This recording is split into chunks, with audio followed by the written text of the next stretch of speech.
উপকূলে রিমালের তাণ্ডব, জলোচ্ছ্বাসে তলিয়ে গেছে বিস্তীর্ণ এলাকা, 2 জনের মৃত্যু। সাজাপ্রাপ্ত তারেককে দেশে ফেরাতে ব্রিটিশ সরকারের কাছে আবেদন করবে বাংলাদেশ, জানালেন প্রধানমন্ত্রী। বেনজির আহমেদের সম্পদ অ্যাকাউন্ট জব্দের প্রক্রিয়া শুরু, আরও 119টি স্থাবর অস্থাবর সম্পত্তি ক্রোকের নির্দেশ। ডক্টর ইউনূসের বিরুদ্ধে এবার দুদকে গ্রামীণ ব্যাংক, নিজ প্রতিষ্ঠানকে ঋণ দিয়ে মওকুফের অভিযোগ। এমপি আনার হত্যা তদন্তে ঢাকার পুলিশ কলকাতায়, যুক্তরাষ্ট্র থেকে ইন্টারপোলের মাধ্যমে শাহীনকে ফেরানোর প্রস্তুতি।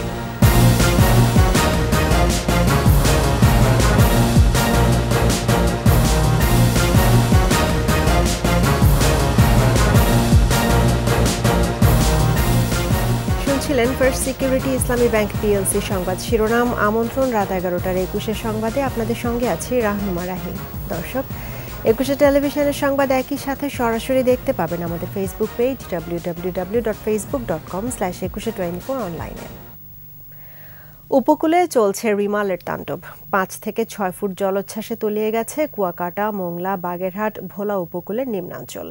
আশ্রয় কেন্দ্রে রয়েছেন ঝুঁকিপূর্ণ এলাকার 8 লাখ মানুষ। পটুয়াখালীতে জোয়ারের পানিতে ভেসে এক যুবক এবং আশ্রয় কেন্দ্রে নেয়ার পথে সাতক্ষীরার শ্যামনগরে এক বৃদ্ধ মারা গেছেন। প্রতিনিধিদের সহায়তায় রত্না জামানের রিপোর্ট। কুয়াকাটা সৈকতের তীরে আছড়ে পড়ছে বড় বড় ঢেউ। জোয়ারের পানিতে কুয়াকাটা উপকূলীয় নিম্নাঞ্চল 4 থেকে 5 ফুট পানিতে প্লাবিত হয়েছে। পটুয়াখালীর কলাপাড়ায় আশ্রয়কেন্দ্রে যাওয়ার পথে জোয়ারের পানিতে ভেসে এক যুবকের মৃত্যু হয়েছে। ভোলার নিম্নাঞ্চল স্বাভাবিক জোয়ারের চেয়ে 4-5 ফুট উচ্চতার পানিতে প্লাবিত হয়েছে নিম্নাঞ্চল। জোয়ারের পানির তোড়ে ভেঙে যাচ্ছে রাস্তাঘাট। চরফ্যাশন উপজেলার সাগর মোহনার ঢালচর ও চর কুকরিমুকরি ইউনিয়নের প্রায় 20,000 মানুষ এখন পানিবন্দী। চরাঞ্চলের প্রায় 10,000 মানুষকে আশ্রয়কেন্দ্রে নেওয়া হয়েছে। বঙ্গোপসাগরে সৃষ্ট ঘূর্ণিঝড় রিমালের প্রভাবে সাগর উত্তাল। জোয়ারের পানি অস্বাভাবিক বেড়ে যাওয়ায় নিম্নাঞ্চল প্লাবিত হয়েছে। কক্সবাজারে বেড়াতে আসা পর্যটকদের সাগরে নামতে নিষেধ করা হচ্ছে। কক্সবাজার থেকে বিমান ওঠানামা বন্ধ রয়েছে। ঘূর্ণিঝড় রিমালের ক্ষয়ক্ষতি এড়াতে দুপুর থেকে চট্টগ্রাম শাহ আমানত আন্তর্জাতিক বিমানবন্দরেও বিমান ওঠানামা বন্ধ রয়েছে। বন্ধ রয়েছে চট্টগ্রাম বন্দরের কার্যক্রমও। বহির্নোঙরে থাকা 49টি জাহাজকে সরিয়ে নেওয়া হয়েছে গভীর সাগরে। সন্ধ্যা থেকে বন্ধ বঙ্গবন্ধু টানেল। পাহাড় ধসে হতাহতের ঘটনা এড়াতে ঝুঁকিপূর্ণভাবে বসবাসকারীদের নিরাপদে সরিয়ে নেওয়া হচ্ছে। পাহাড় ধস হলে আপনাদের জানমালের ব্যাপক ক্ষতি হতে পারে। প্লাবিত হয়েছে বাগেরহাটের মোরেলগঞ্জের সন্ন্যাসী বাজার সহ নিম্নাঞ্চল। সবচেয়ে বেশি ঝুঁকিতে সুন্দরবনের পার্শ্ববর্তী মোংলার চিলা ইউনিয়নের বাসিন্দারা। এ ইউনিয়নে 25টি আশ্রয়কেন্দ্রের প্রায় সবগুলোতেই উপকূলবাসীকে আনা হয়েছে। মোংলা বন্দরে অ্যালার্ট 4 জারি রয়েছে। বন্ধ রয়েছে জাহাজের পণ্য খালাস। 6টি বাণিজ্যিক জাহাজ নিরাপদে নোঙর করে রাখা হয়েছে। এখন যে অবস্থা তার থেকে আরো বেশি খারাপ অবস্থা হবে। রত্না জামান, 21 টেলিভিশন। দর্শক, উপকূলের পরিস্থিতি জানাতে মোংলা থেকে যুক্ত হচ্ছেন সহকর্মী আবুল হাসান। হাসান, উপকূলে রেমালের প্রভাবে ক্ষয়ক্ষতি কেমন দেখছেন আর সুন্দরবনের অবস্থা কি? জি রাহি, এরই মধ্যে কিন্তু ঘূর্ণিঝড় রিমেলের তাণ্ডব শুরু হয়ে গেছে। মোংলা অতিক্রম করতে শুরু করেছে। ঘন্টায় 63 কিলোমিটার বাতাসের গতিবেগ, দমকা হাওয়া বয়ে যাচ্ছে। প্রচন্ড বৃষ্টিও হচ্ছে। একই সাথে সুন্দরবনেও কিন্তু প্রচন্ড তাণ্ডব চলছে। সেখানকার ওসি হাওলাদার আজাদ কবির আমাকে জানিয়েছে প্রচন্ড আকারে ঝড় বয়ে যাচ্ছে। রাতভর এভাবে চলতে থাকলে সুন্দরবনের গাছপালায় ব্যাপক ক্ষয়ক্ষতির আশঙ্কা করছেন তিনি। আর রাত বাড়ার সাথে সাথে রাতে 1টা থেকে 1:30টার মধ্যে যে জোয়ারটা হবে, সেই জোয়ারে 6 থেকে 7 ফুট পানি বাড়বে বলেও তিনি জানান। এছাড়া করমজলের যে বন্যপ্রাণী প্রজনন কেন্দ্র আছে, সেখানে কিন্তু বন্যপ্রাণীর ক্ষয়ক্ষতির আশঙ্কা তিনি উড়িয়ে দিয়েছেন। এরই মধ্যে বন্যপ্রাণী যেগুলো আছে সেগুলোকে উঁচু টিলায় নিয়ে নিরাপদে রাখা হয়েছে।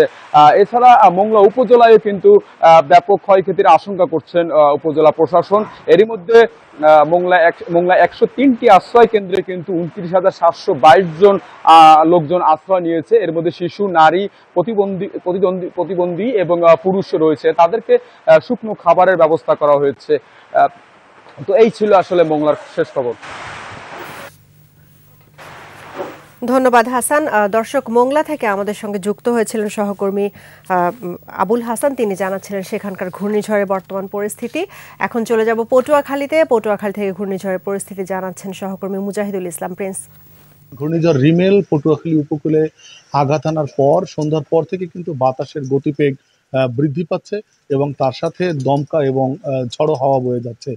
গত কিছুক্ষণ আগ থেকে কিন্তু ব্যাপক হারে বৃষ্টি শুরু হয়েছে এবং এই বৃষ্টির সাথে সাথে কিন্তু দমকা এবং ঝড়ো হাওয়াও বয়ে যাচ্ছে। আমাদেরকে পটুয়াখালী পানি উন্নয়ন বোর্ড জানিয়েছে যে দুপুরের জোয়ারে স্বাভাবিক জোয়ারের থেকে 4 থেকে 5 ফুট পানি বৃদ্ধি পেয়েছে এবং এ কারণে জেলার যোগাযোগ বিচ্ছিন্ন যে চরাঞ্চলগুলো রয়েছে, বিশেষ করে যোগাযোগ বিচ্ছিন্ন রাঙ্গাবালী উপজেলার চর আন্ডা, চর মন্তাজ, চর হেয়ার, চর কাশেম এবং চালিতে বুনিয়ায় বিভিন্ন পয়েন্টে বেড়িবাঁধ টপকে বিস্তীর্ণ এলাকা কিন্তু জোয়ারের পানিতে প্লাবিত হয়েছে। রাতের জোয়ারে যদি একইভাবে পানি বৃদ্ধি পায়, ওসব এলাকায় বেড়িবাঁধ ভেঙে বিস্তীর্ণ এলাকা প্লাবিত হওয়ার সম্ভাবনা রয়েছে। ইতিমধ্যে ওসব অঞ্চলের সাধারণ যে মানুষজন আমাদেরকে জানিয়েছেন, দুপুরের জোয়ারের পানিতেই তাদের একাধিক মাছের ঘের সেগুলো কিন্তু তলিয়ে গেছে এবং মৎস্য সম্পদের ব্যাপক ক্ষয়ক্ষতি হয়েছে। মাঠে রবি ফসলের মধ্যে মরিচ, বাদাম সহ যেসব ফসল ছিল সেগুলো প্রায় কোমর সমান পানির নিচে তলিয়ে গেছে এবং যোগাযোগ বিচ্ছিন্ন হয়ে পড়েছে ওইসব এলাকার সমস্ত জায়গাগুলো। আপনারা ইতিমধ্যেই জেনেছেন যে দুর্যোগের কারণে পটুয়াখালীর কুয়াকাটা সংলগ্ন ধুলাশ্বরে আজ দুপুরে স্রোতের তোরে শরীফুল নামে এক যুবক স্বজনদেরকে আশ্রয় কেন্দ্রে নিয়ে আসার জন্য গিয়ে সেখানে কিন্তু ঝড়ের কবলে পড়ে নিখোঁজ রয়েছেন। পরবর্তীতে তার মৃতদেহ উদ্ধার করা হয়েছে। পটুয়াখালীর জেলা প্রশাসক শরীফুল ইসলাম, পটুয়াখালীর জেলা প্রশাসক নূর কুতুবুল আলম আমাকে জানিয়েছেন যে রাত 10টা পর্যন্ত তারা প্রায় 46,000 দুর্গত মানুষকে আশ্রয় কেন্দ্রে পৌঁছাতে সক্ষম হয়েছেন। তাদের এ চেষ্টা অব্যাহত আছে এবং তারা সাধারণ মানুষকে আশ্রয় কেন্দ্রে নিয়ে যাওয়ার জন্য এখনও চেষ্টা করছেন। তিনি আমাকে আরও জানিয়েছেন যে আশ্রয় কেন্দ্রগুলোতে রাতে শুকনো খাবার এবং পর্যাপ্ত খাবারের ব্যবস্থাও তারা করেছেন। তো এই ছিল পটুয়াখালী থেকে ঘূর্ণিঝড় রিমালের সর্বশেষ তথ্য। এবার বাগেরহাট থেকে ঘূর্ণিঝড় রিমালের খবর জানাচ্ছেন প্রতিনিধি মইনুল ইসলাম। ঘূর্ণিঝড় রিমেল উপকূল অতিক্রম করতে যাচ্ছে, সেই প্রভাবে বাগেরহাটের মোংলা, শরণখোলা এবং মোরেলগঞ্জের উপর থেকে ঝড়ো হাওয়া এবং বৃষ্টি বয়ে যাচ্ছে। আমরা আপনাকে বলে রাখি যে এই রিমেলের প্রভাবটা শরণখোলা এবং মোরেলগঞ্জের উপরই বেশি প্রভাবিত হয়। আমরা জেলা প্রশাসনের পক্ষ থেকে জানতে পেরেছি যে 359টি সাইক্লোন সেন্টারে প্রায় 1.5 লক্ষ মানুষের আশ্রয় নিয়েছে এবং ঝুঁকিপূর্ণ স্থান থেকে গবাদি পশুও সাইক্লোন সেন্টারে নিয়ে আসা হয়েছে। আমরা আরও জানতে পেরেছি জেলা প্রশাসনের পক্ষ থেকে শুকনো খাবার, ঔষধ এবং সুপ্রিয় পানি পর্যাপ্ত পরিমাণে সরবরাহ করা হয়েছে। এখন পর্যন্ত বড় কোনো ক্ষয়ক্ষতির খবর আমাদের কাছে পৌঁছেনি এবং আমরা এখন পর্যন্ত খবর জানতেও পারিনি। এই ছিল আমার কাছে শরণখোলা বরেশ্বরের পার থেকে সর্বশেষ খবর। উপকূল অতিক্রম করছে ঘূর্ণিঝড় রিমাল। আবহাওয়া দপ্তর জানায় সন্ধ্যায় পশ্চিমবঙ্গ ও মোংলার দক্ষিণ পশ্চিম দিক দিয়ে খেপুপাড়া উপকূলে প্রবেশ করে ঘূর্ণিঝড়টি। 5 থেকে 7 ঘন্টার মধ্যে উপকূল অতিক্রম সম্পন্ন করবে ঘূর্ণিঝড়টির কেন্দ্র। এই সময় জলোচ্ছ্বাস আরও বাড়তে পারে বলে সতর্ক করেছেন দুর্যোগ ব্যবস্থাপনা ও ত্রাণ প্রতিমন্ত্রী মহিবুর রহমান। জানান, সবচেয়ে কম ক্ষয়ক্ষতির মধ্যে দুর্যোগ মোকাবেলায় সমন্বিতভাবে কাজ চলছে। সহকর্মীদের সহায়তায় রিপোর্ট করছেন দুলি মল্লিক। ঘূর্ণিঝড় রিমালের অগ্রভাগ উপকূলে আঘাত হানে রোববার সন্ধ্যায়। ভারতের পশ্চিমবঙ্গ ও মোংলার দক্ষিণ পশ্চিম দিক দিয়ে খেপুপাড়া উপকূলে প্রবেশ করে ঝড়টি। বাড়তে থাকে বাতাসের গতিবেগ, সঙ্গে ভারী বৃষ্টি।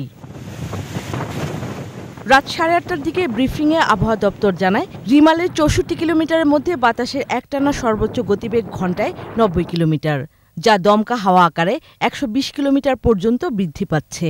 অগ্রভাগ বলেছি যে বিকাল থেকে শুরু হয়ে গেছে, কেন্দ্রটা যাবে সন্ধ্যা 6টার থেকে আরম্ভ করবে, 3-4 ঘন্টার মধ্যে কেন্দ্রটা অতিক্রম শেষ হবে। কেন্দ্র অতিক্রম করলেও ঘূর্ণিঝড় শেষ হবে না, তারপরেও তার নিচের যে অংশটা, পরবর্তী অংশটা, সেটা আমাদের ব্যান্ডের দিকে দাবিত হতে থাকবে, উঠতে থাকবে। সেই অবস্থায় বাতাস হবে, বৃষ্টি হবে, জোড়ো হাওয়া হবে, জলোচ্ছ্বাস হবে। মধ্যরাত থেকে ভোররাতের মধ্যে সম্পূর্ণ ঝড়টি উপকূল অতিক্রম করবে। এ সময় উপকূলে জলোচ্ছ্বাসের পাশাপাশি অতি ভারী বৃষ্টি হবে বলে জানায় আবহাওয়া দপ্তর। উত্তাল রয়েছে সাগর। পায়রা ও মোংলা সমুদ্র বন্দরকে 10 নম্বর এবং কক্সবাজার ও চট্টগ্রাম সমুদ্র বন্দরকে 9 নম্বর মহাবিপদ সংকেত দেখাতে বলেছে আবহাওয়া দপ্তর। একই সঙ্গে সাতক্ষীরা থেকে কক্সবাজার পর্যন্ত উপকূলের সব জেলায় জারি রয়েছে মহাবিপদ সংকেত। দুর্যোগ ব্যবস্থাপনা ও ত্রাণ প্রতিমন্ত্রী জানান, ক্ষয়ক্ষতি এড়াতে 8 থেকে 9 হাজার আশ্রয় কেন্দ্র এবং সেখানে পর্যাপ্ত খাবার মজুদ রয়েছে।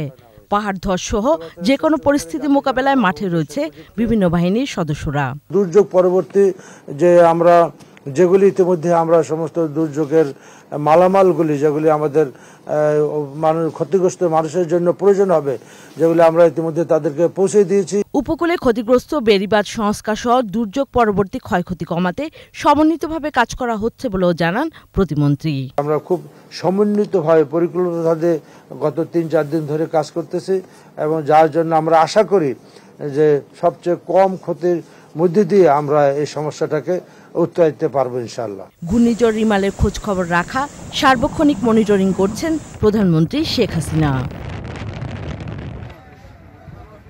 দুলি মল্লিক, একুশে টেলিভিশন। ঘূর্ণিঝড় রিমালের সবশেষ জানতে সরাসরি যাচ্ছে আবহাওয়া অফিসে, সেখান থেকে যুক্ত হচ্ছেন সহকর্মী পার্থ সারথী। পার্থ, ঘূর্ণিঝড় রিমালের সর্বশেষ অবস্থা সম্পর্কে কি জানালো আবহাওয়া অফিস?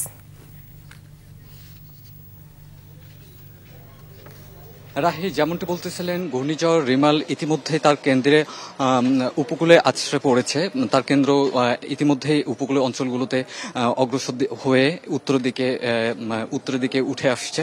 আর যেটা আবহাওয়া অধিদপ্তর আমরা জানতে পেরেছি আবহাওয়া অধিদপ্তর থেকে যে আজ রাতের প্রায় 5 থেকে 7 ঘন্টার মতো এর পশ্চাৎপদ অতিক্রম করতে লাগবে। এর প্রভাবে সারা দেশে প্রত্যেকটি অঞ্চলেই বৃষ্টি হওয়ার সম্ভাবনা দেখা দিয়েছে এবং রিমেল 5 থেকে 7 ঘন্টা যে পশ্চাৎ অংশ সেটা অতিক্রম করার সাথে সাথেই বৃষ্টির পরিমাণটা বাড়বে। আর এর প্রভাবে রাজধানীতে মোটামুটি বৃষ্টিপাতের পরিমাণ বাড়বে এবং বৃষ্টিপাতে খুব ভারী বৃষ্টিপাত হওয়ার সম্ভাবনা আছে।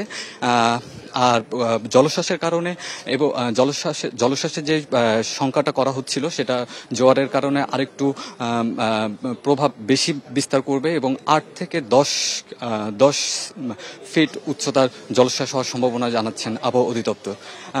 রাহি, এই ছিল এই মুহূর্তে আমার কাছে সর্বশেষ আবহাওয়া পরিস্থিতি রিমেল সম্পর্কে। ধন্যবাদ পার্থ। দর্শক, আবহাওয়া অফিস থেকে আমাদেরকে ঘূর্ণিঝড়ের বর্তমান পরিস্থিতি জানাচ্ছিলেন সহকর্মী পার্থ সারথী।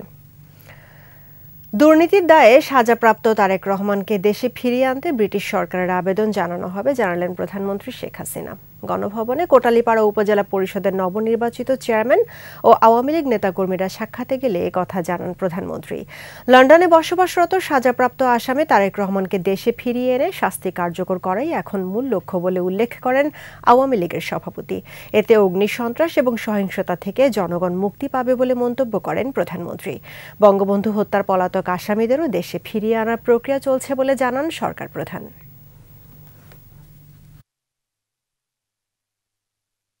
সাজাপ্রাপ্ত আসামি, দুর্নীতিতে চ্যাম্পিয়ন, সাজাপ্রাপ্ত আসামি, সেটাকে এখন আমরা নিয়ে আসবো ব্রিটিশ গভর্নমেন্টের কাছে।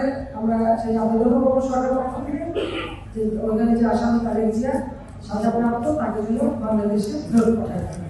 সেই দাবিতে এখন আমরা সেই চিঠিটা বসে ব্যবস্থা করে দেবো এবং ওখানে নিয়ে এসে এদেশে সাজাটা বাস্তবায়ন করতে হবে। সাবেক পুলিশ প্রধান বেনজির আহমেদের সম্পত্তি ক্রোক এবং ব্যাংক হিসাব জব্দের আদেশ বাস্তবায়নের প্রক্রিয়া শুরু হয়েছে বলে জানিয়েছেন দুদকের আইনজীবী খুরশিদ আলম খান। এছাড়া বেনজির আহমেদ ও তার স্ত্রী সন্তানদের আরও 119টি স্থাবর অস্থাবর সম্পত্তি ক্রোকের আদেশ দিয়েছেন আদালত। অন্যদিকে দৈনন্দিন পারিবারিক ব্যয় নির্বাহের জন্য কিছু অ্যাকাউন্ট খুলে দেওয়ার আবেদন জানানো হবে বলে জানান সাবেক আইজিপির আইনজীবী। শাকের আরজুর রিপোর্ট। সম্প্রতি দেশের একটি জাতীয় দৈনিকে দাবি করা হয়, পুলিশের সাবেক আইজি ও র্যাবের সাবেক মহাপরিচালক বেনজির আহমেদের বিপুল পরিমাণ অবৈধ সম্পদের খোঁজ মিলেছে। গত বৃহস্পতিবার ঢাকা মহানগর দায়রা জজ আদালতের জ্যেষ্ঠ বিশেষ জজ মোহাম্মদ আশামস জগলুল হোসেন সাবেক আইজিপি বেনজির আহমেদ, তার স্ত্রী, মেয়ে ও কয়েকজন স্বজনের সম্পত্তি ক্রোক এবং ব্যাংক হিসেব অবরুদ্ধ করার আদেশ দেন। আর এই আদেশ দেওয়ার পর থেকেই বেনজির আহমেদের 27টি ব্যাংক অ্যাকাউন্ট সহ আর্থিক লেনদেনকারী মোট 33টি অ্যাকাউন্ট জব্দ করা হয়েছে। এর ফলে ব্যাংক থেকে আর কোনো লেনদেন করতে পারবেন না সাবেক আইজি। সেই সঙ্গে তার সব সম্পত্তি জব্দ হিসেবেই থাকবে।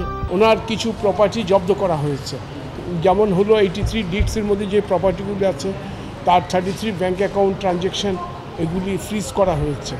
এই ফ্রিজ আদেশ যতদিন বলবৎ থাকবে, জব্দ যতদিন থাকবে প্রপার্টি, ততদিন এখানে কেউ হাত দিতে পারবে না। এদিকে সুপ্রিম কোর্ট আইনজীবী সমিতির সভাপতি বিএনপিপন্থী আইনজীবী সাংবাদিকদের কাছে সন্দেহ প্রকাশ করে বলেন, দুদক বেনজির আহমেদকে খালাস দিয়ে দেবে। অনীতি বিরোধী শুধু সম্পদ সিজ করলে হবে না, তাদের বিরুদ্ধে আইনত ব্যবস্থা নেওয়া উচিত।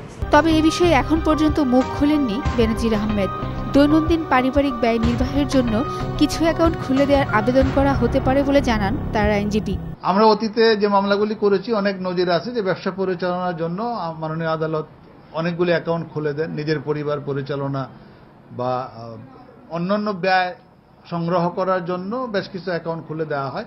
আমরা এখানে চাইব গ্রজ হয়তো আদালত যেটুকু আমাদেরকে খোলার পারমিশন দেন সেটুকুর উপরে আমরা থাকব। এদিকে রোববার বেনজির আহমেদের আরও 119টি স্থাবর অস্থাবর সম্পত্তি ক্রোকের নির্দেশ দিয়েছেন আদালত। কমিশন সিদ্ধান্ত নিয়ে যা যা করার জন্য যে প্রসেস অনুযায়ী, আইন অনুযায়ী যা করার জন্য বলবে, আমরা অ্যাজ এ পাবলিক কমিশনের রিপ্রেজেন্টেটিভ হিসাবে আমরা সেই অনুযায়ী ব্যবস্থা নেব। শাকের আরজু, একুশে টেলিভিশন, ঢাকা।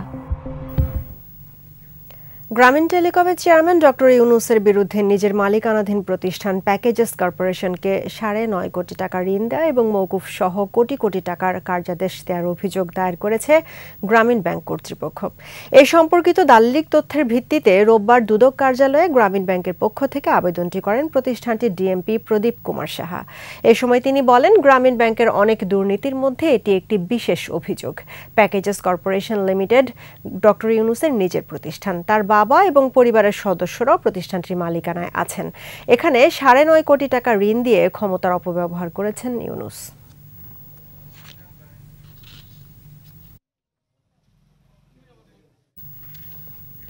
ঝিনাইদহের সাংসদ আনোয়ারুল আজিম আনার হত্যার মূল পরিকল্পনাকারী আক্তারুজ্জামান শাহিন আমেরিকায় পলাতক, এই তথ্য নিশ্চিত করেছে মহানগর গোয়েন্দা পুলিশ। শাহিনকে দেশে ফেরত আনতে ইন্টারপোলের সহায়তা চাওয়া হবে বলে জানিয়েছেন ডিবি পুলিশের অতিরিক্ত কমিশনার হারুনুর রশিদ। এদিকে আনার হত্যার অধিকতর তদন্তে ডিবির 3 সদস্যের একটি দল এখন কলকাতায়। রাসেল খানের রিপোর্ট। গেল 12 মে চিকিৎসার জন্য ভারতের কলকাতায় যান ঝিনাইদহ 4 আসনের সংসদ সদস্য আনোয়ারুল আজিম আনার। সেখানেই বাল্যবন্ধু আক্তারুজ্জামান শাহিনের পরিকল্পনায় পূর্ব বাংলা সর্বহারা দলের নেতা আমানুল্লাহ ও তার বান্ধবী সেলেস্তি রহমান সঞ্জীবনী গার্ডেনে চেতনানাশক ঔষধ দিয়ে নির্মমভাবে হত্যা করে আনারকে। মৃত্যু নিশ্চিত হলে কসাই জিহাদ আনারের মরদেহ থেকে চামড়া তুলে মাংস ও হাড়কে 80 টুকরা করে হলুদ মাখিয়ে খাল ও পুকুর সহ বিভিন্ন স্থানে ফেলে দেয়। ভারতে সিআইডির হাতে আটক কসাই জিহাদকে নিয়ে আনারের মরদেহ খুঁজতে জোর অভিযান চালাচ্ছে। গত 2 দিনের অভিযানে কোনো দেহাংশ খুঁজে পায়নি সিআইডি।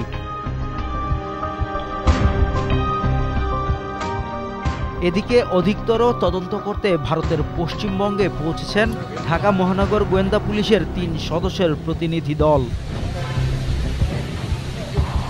এর আগে বিমানবন্দরে মহানগর গোয়েন্দা পুলিশের অতিরিক্ত কমিশনার জানান, বাংলাদেশ ও ভারতের পুলিশ নিশ্চিত হয়েছে আখতারুজ্জামান শাহিন যুক্তরাষ্ট্রে অবস্থান করছেন। শাহিনকে দেশে ফেরত আনতে আবেদন করা হবে ইন্টারপোলের কাছে। এই দেশের বাহিরেও ঘটলেও বাংলাদেশে যদি আমরা অপরাধ করতে পারি, তাই বাহিরে কোনো ঘটনা ঘটলে আমি তো মনে করি এটা অবশ্যই আমরা এর যে এক্সট্রা টেরিটোরিয়াল যে অফেন্সটা, সে অফেন্স অনুযায়ী তো তার বিচার কাজ অবশ্যই বাংলাদেশে করা সম্ভব। অলরেডি আমরা আমাদের এনসিবিতে, বিশেষ করে আমাদের ইন্সপেক্টর জেনারেল মহোদয়ের কাছে আমরা আবেদনটি করেছি এবং আমরা ইন্টারপোলের সহায়তা চাইব, কারণ সে একজন বড় রকমের অপরাধী। কলকাতায় সিআইডির হাতে আটক জিহাদকে জিজ্ঞাসাবাদ ও ঘটনাস্থল পরিদর্শন করবে ডিবি পুলিশের প্রতিনিধি দল। রাসেল খান, 21 টেলিভিশন, ঢাকা। নিচ্ছি সংবাদ বিরতি। যখন ফিরছি তখন অন্যান্য খবরের সঙ্গে আরো থাকবে। ডিজিটাল নিরাপত্তা আইনে হয়রানি নয় বললেন ওবায়দুল কাদের। ভুয়া সাংবাদিকদের বিষয়ে সতর্ক থাকার পরামর্শ। তৃতীয় ধাপে 112 উপজেলায় ভোট, শেষ সময়ে প্রচারণায় ব্যস্ত প্রার্থীরা।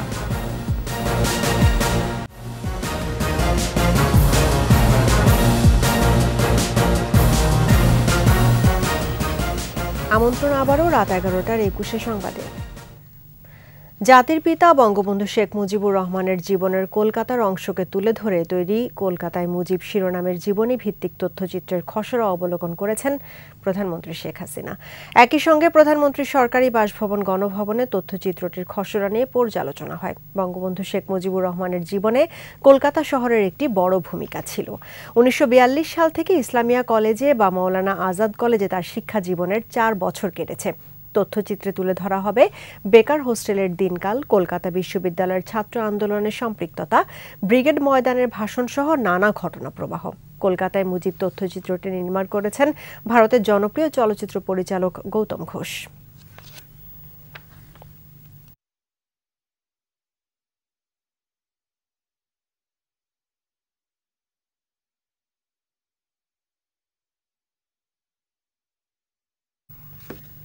ডিজিটাল নিরাপত্তা আইনে কোনো সাংবাদিক যাতে অকারণে হয়রানির শিকার না হন সে বিষয়ে সরকার সচেতন বলে জানিয়েছেন আওয়ামী লীগের সাধারণ সম্পাদক ও সেতুমন্ত্রী ওবায়দুল কাদের।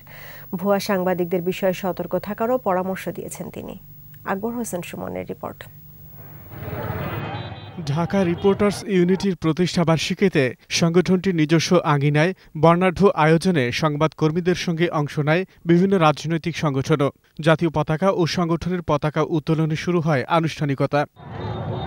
সরকারি বেসরকারি দফতরে অকারণে বসে থাকা ভুয়া সাংবাদিকদের বিষয়ে সতর্ক করেন আওয়ামী লীগ সাধারণ সম্পাদক ওবায়দুল কাদের। সাংবাদিকতার নামে, সাংবাদিকের নামে লেখা নেই, পড়া নেই, সাংবাদিকতা বুঝে না, ধারে কাছেও নেই, এমন অনেকে। এগুলোকে মফস্বলে গিয়ে দেখি সরকারি অফিসে বসে থাকে। এরা সত্যিকারের জার্নালিস্ট না।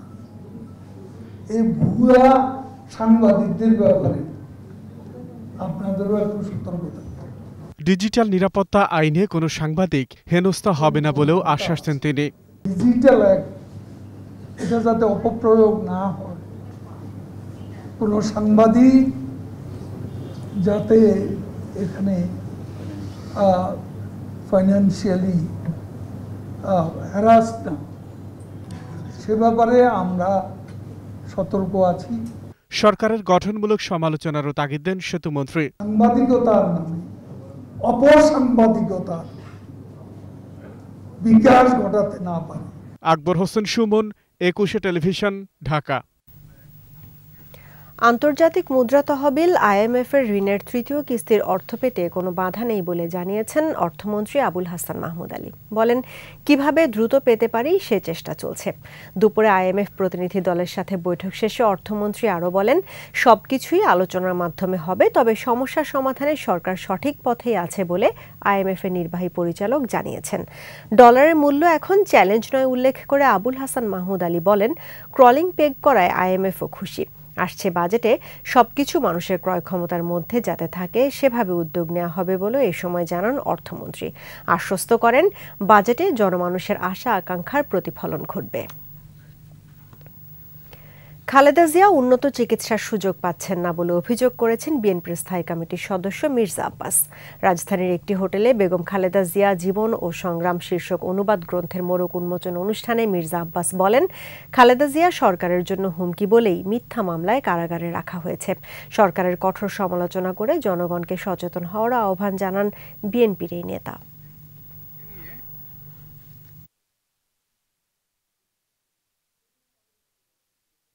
যেখানে বাংলাদেশে ডাক্তাররা আশা ছেড়ে দিয়েছে, তারা বলতেছে যে নাকি অবিলম্বে বিদেশে নেওয়া দরকার।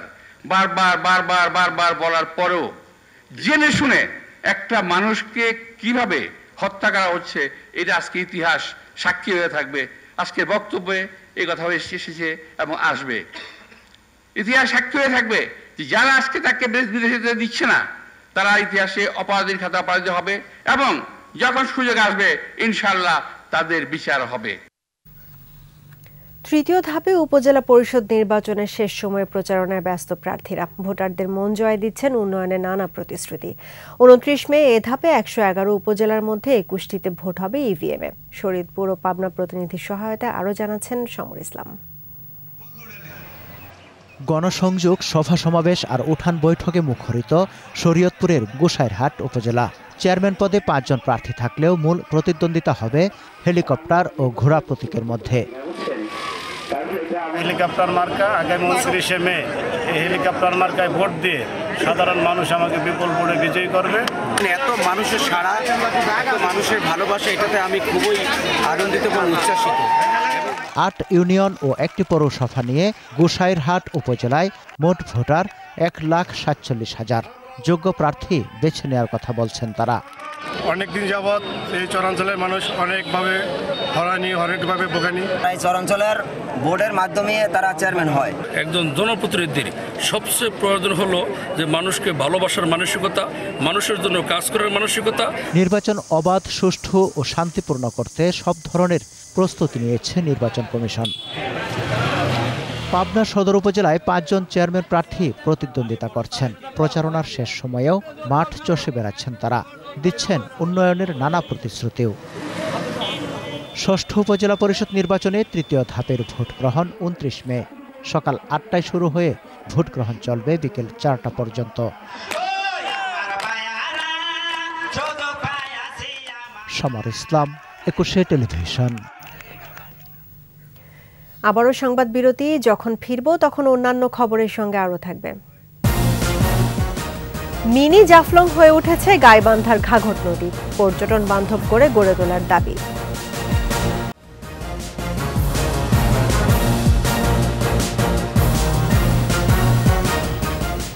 আবারও আমন্ত্রণ রাত 11টার 21 সংবাদে। ঘাঘট নদীতে জেগে ওঠা পাথর ও প্রাকৃতিক সৌন্দর্যের কারণে গাইবান্ধার ভেড়ামারা পরিচিতি পেয়েছে মিনি জাফলং নামে। প্রকৃতিপ্রেমীরা ছুটে আসছেন এখানকার সৌন্দর্য উপভোগ করতে। এলাকাটি সংরক্ষণ করে এবং পর্যটক বান্ধব করে তোলার দাবি স্থানীয়দের। গাইবান্ধা প্রতিনিধি আফরোজা লুনার রিপোর্ট, জানাচ্ছেন রত্না জামান। জেলা শহর থেকে 2 কিলোমিটার উত্তরে ভেড়ামারা ব্রিজের নিচ দিয়ে প্রবাহিত ঘাঘট নদীর মূলধারা। নদীটি কয়েক কিলোমিটার দূরে গিয়ে ব্রহ্মপুত্রে মিশেছে। শুকিয়ে যাওয়া ঘাঘটের কোথাও হাঁটু পানি, কোথাও কোমর পানি। মূলত রেল সেতুর মাটি ক্ষয় রোধ করতে এখানে ফেলা হয়েছে পাথর। শান্ত জলে ভেসে থাকা পাথরের ওপর দিয়ে ঝিরঝির বয়ে চলা শীতল পানি আকৃষ্ট করছে সৌন্দর্য প্রেমীদের। অনেকেই তুলনা করছেন সিলেটের জাফলংয়ের সাথে। পর্যটকদের নিরাপত্তার পাশাপাশি এই এলাকায় দোকানপাট সহ সুযোগ সুবিধা বাড়ানোর দাবি স্থানীয়দের। এটি অনেক সুন্দর জায়গা, এখানে নাকি বলে এটা গরিবের জাফলং। জাফলংয়ের মতোই আর কি দৃশ্য, এই জন্য আমি ভাবলাম দেখতে আসি একটু, যেহেতু বাড়ির নিকটেই। প্রকৃতিটা অনেক সুন্দর লাগছে এই জায়গায়, জাফলংয়ের মতনই অনেক পাথর দিয়ে ভরা।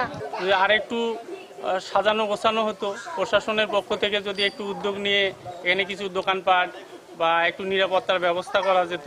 আমাদের গাছ গাড়ি দিতে হবে, দূর দূরান্ত থেকে যারা আসবে দেখতে তারা যেন ছায়া পায়। দর্শনার্থীর সমাগম বাড়লে সংস্কারের ব্যবস্থা নেওয়ার উদ্যোগের কথা জানালেন স্থানীয় জনপ্রতিনিধি। পরিষদের পক্ষ থেকে হোক বা সরকারি পক্ষ থেকে হোক, এখানে কিছু মানুষের নিরাপত্তা, বসার জায়গা, তারপরে মানুষের রেস্ট নেওয়ার জায়গা, এই সব বিষয়ে একটু পদক্ষেপ নিতে হবে বা করতে হবে। জাফলংয়ের মতো পাহাড় না থাকলেও চারিদিকে সবুজের সমারোহ, নদীর ওপরে ব্রিজ, নিচে স্রোতস্বিনী নদী এই স্থানের সৌন্দর্যকে বাড়িয়ে তুলেছে।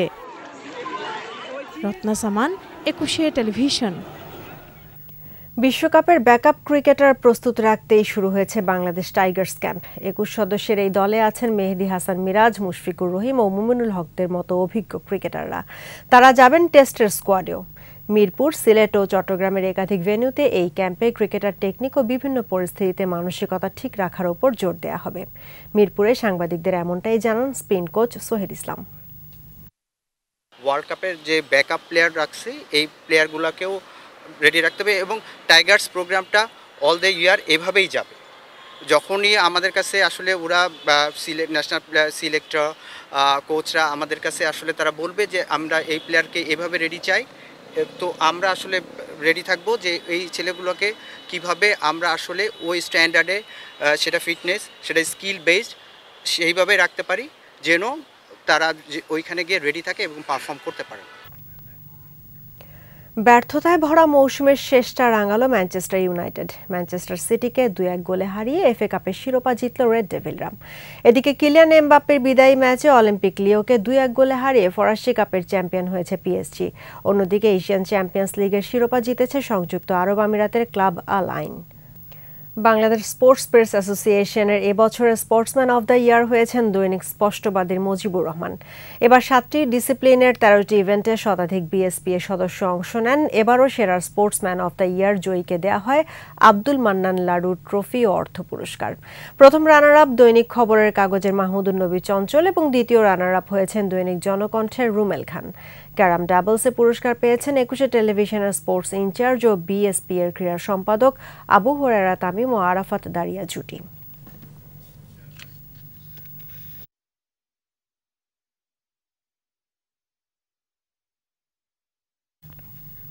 আর এরই সঙ্গে শেষ করছি রাত 11টার 21 সংবাদ। তবে যাবার আগে ফার্স্ট সিকিউরিটি ইসলামী ব্যাংক পিএলসি সংবাদ শিরোনামগুলো জানাবো আরও একবার। উপকূলে রিমালের তাণ্ডব, জলোচ্ছ্বাসে তলিয়ে গেছে বিস্তীর্ণ এলাকা, 2 জনের মৃত্যু। সাজাপ্রাপ্ত তারেককে দেশে ফেরাতে ব্রিটিশ সরকারের কাছে আবেদন করবে বাংলাদেশ, জানালেন প্রধানমন্ত্রী। বেনজির আহমেদের সম্পদ অ্যাকাউন্ট জব্দের প্রক্রিয়া শুরু, আরও 119টি স্থাবর অস্থাবর সম্পত্তি ক্রোকের নির্দেশ। ডক্টর ইউনূসের বিরুদ্ধে এবার দুদকে গ্রামীণ ব্যাংক, নিজ প্রতিষ্ঠানকে ঋণ দিয়ে মওকুফের অভিযোগ। এমপি আনার হত্যা তদন্তে ঢাকার পুলিশ কলকাতায়, যুক্তরাষ্ট্র থেকে ইন্টারপোলের মাধ্যমে শাহীনকে ফেরানোর প্রস্তুতি।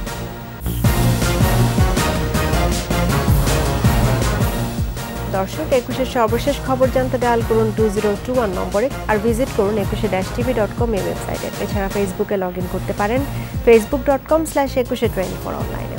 এতক্ষণ সঙ্গে থাকার জন্য ধন্যবাদ। আমাদের পরবর্তী সংবাদ আয়োজন রাত 1টায় দেখার আমন্ত্রণ রইল। স্বাস্থ্যবিধি মেনে চলুন, সুস্থ থাকুন, 21-এর সঙ্গেই থাকুন।